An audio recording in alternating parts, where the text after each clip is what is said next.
Well, my name is Buz Jackovich. Everybody calls me Buzz, and I spell it B-U-Z with one Z. And I do that because I've found out over the years most people spell it B-U-Z-Z, and I know if they know me with one Z, I do know them. So I usually use one Z, and that came from my sister. As we grew up, she just called me Buzz, so everybody for the last 80 years really knows me as Buzz, you know. And I was born in Anchorage, moved to Fairbanks, about 2 years old, and went to school here, graduated. My dad had a bar here in town, and my uncle. My dad came to Alaska in 1933, worked in the Independence mine at Wasilla, and had a hotel and a bar in Anchorage. And then he was drafted, and he got the measles, and he couldn't go with the troops, so they moved him to Fairbanks to work out at 6 Mile in the shop out there when they were building Wainwright. And he worked with Jess Bachner and a lot of the guys here in town and opened up another bar. And then he bought a mine in Rampart, the Hunter Creek mine, and he mined there for, I'd say 15 years in the summertime. And when I grew up in the mines, fueling the cats and pulling rock and just as a kid, I knew that somebody had to have some of the supplies for the miners for the summertime because, most of us could only mine for 3 to 4 months. And if something broke down and you didn't have the parts, you're kind of out of business. And, the mines were getting more sophisticated with equipment, more than just picks and shovels and boxes and sluicing. So, I bought a company out of Seattle called Western Tractor and Equipment, and I changed the name from Western to Jackovich. And in 1969, we started Jackovich Equipment. And we really weren't in the equipment business, but we had Uniroyal tires, we had Lincoln equipment, grease equipment. We had Lubriplate oils and greases made by Fisk Brothers. We had Esco, which was the points and the buckets and the ground engagements teeth.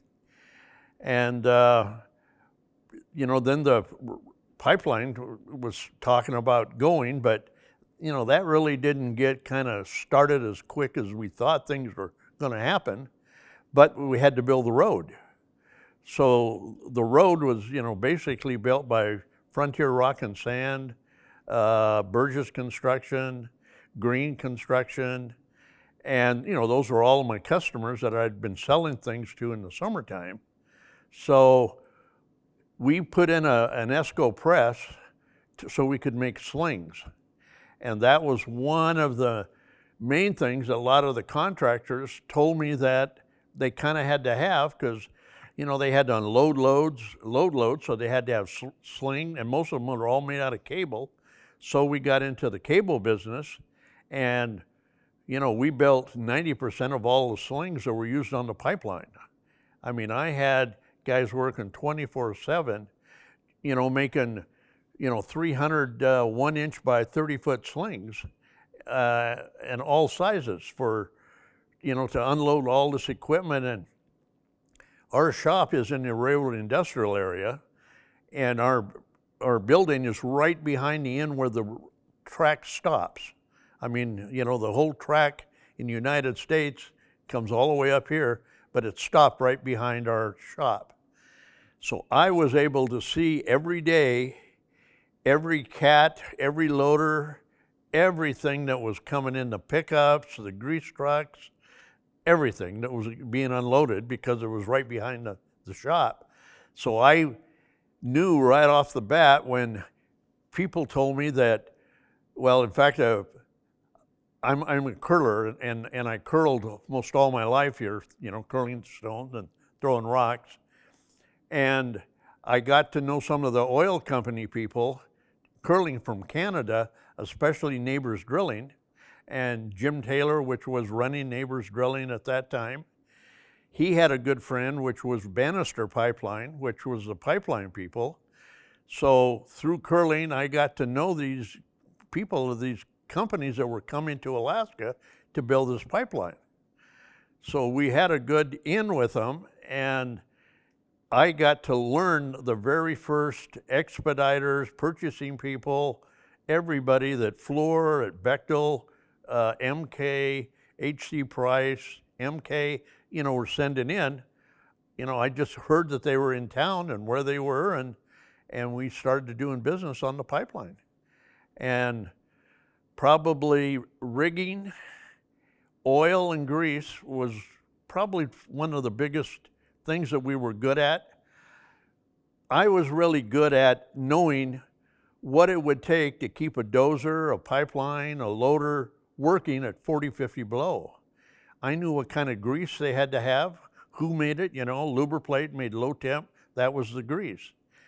Then we got Emery Industries, which designed an oil, which was actually designed in it for the military, which was a synthetic, which would work for almost everything. It was a hydraulic oil, it was a transmission fluid, and it was an engine oil.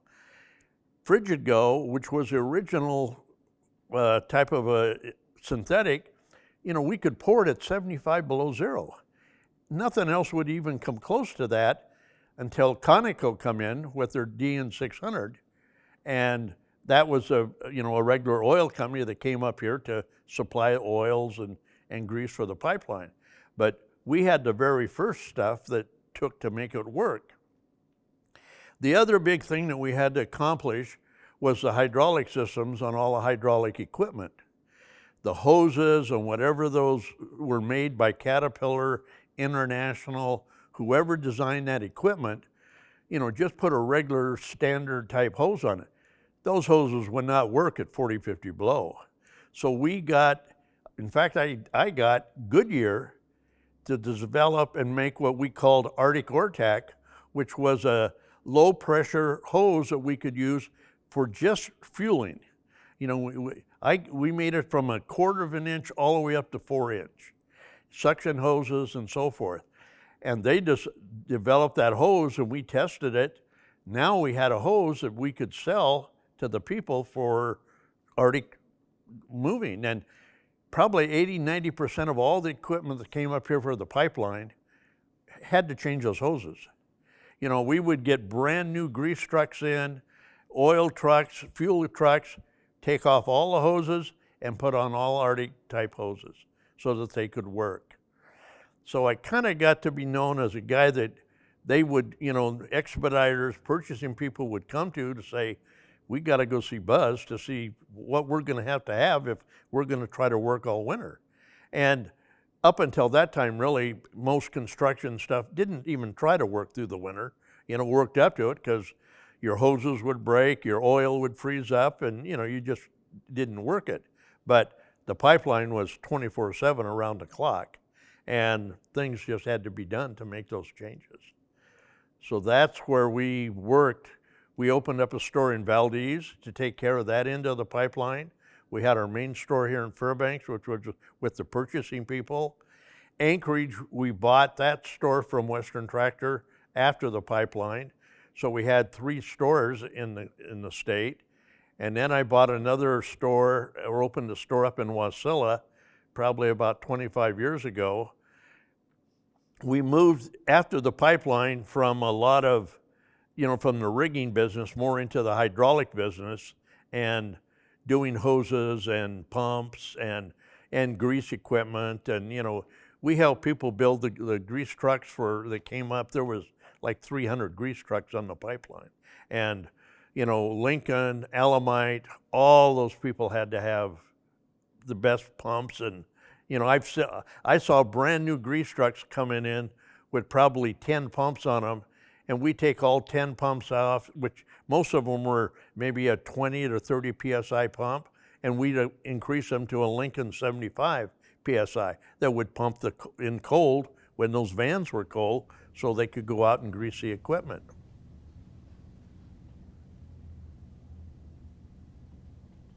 Well, it was because, trying to work at 50 below is something, and your manufacturers had no idea.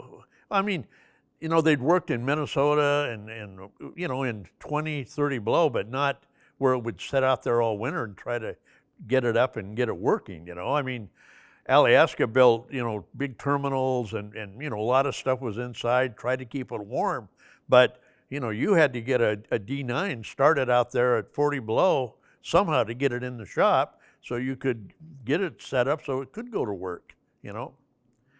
So they had to do all of that kind of work, and that's what we did for, 40 years. I sold a company after about 50 years, and I kept all the warehouses and sold it to a hydraulic company out of Denver, Colorado, and they still have stores in Fairbanks and Anchorage.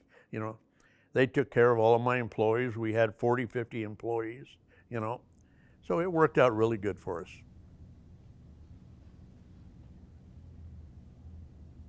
John Coates was one of the first Bechtel purchasing agents that came into town. And I met John, we used to have lunch in the Travelers Inn, and that's where we would have lunch and talk to him. And he had a PO for 135 buckets and all the teeth and everything that would go, the engagement teeth to go with it. And I got that purchase order, and I was able to work the numbers out of it because I had to, I was the only ESCO dealer in Alaska, but a job that big and that big of a PO, that went to all the pipeline companies in the States, in St. Louis and everywhere. So we had people we knew was going to bid on that type of stuff, but we were able to say, we're going to put a warehouse in, we're going to stock it, we're going to do this and that. And I was able to get that contract for that, which was the biggest purchase order that we ever had. It was over $2 million, But 13 buckets took ESCO about 2.5 years to build all those buckets even, so that we could have extra buckets for all of the excavators, all of the loaders, drag lines, and whatever,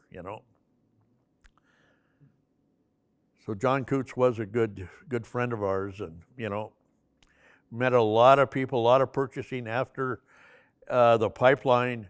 A lot of them purchasing people went to South Africa, to other places in the world to build pipelines and working. And I'd get a lot of calls. They'd call me up and say, "Buzz, what do you think we should do to make this thing work here?" And they'd give me the specs, and I'd kind of help them, with the oils and the greases and the hoses, so it could keep them running. And I suppose one of the hardest things that I ever had to do on the pipeline was when Burgess Construction was building the road from Fairbanks to Prudhoe Bay, and it was just a winter road. They would drop the cats or whatever they were leading, in the ponds, and they just didn't know what was, and they'd drop them in those ponds. I would have to take 1.25-inch wire rope and coil it up tight enough so that we could put 100 feet winch line in a 180 so they could fly it up and get those dozers and loaders out of the thing. And I mean, to coil 1.25-inch rope up tight enough to get in a door of a 180, I tell you, it was a lot of work to get it that tight so they could get that stuff up there,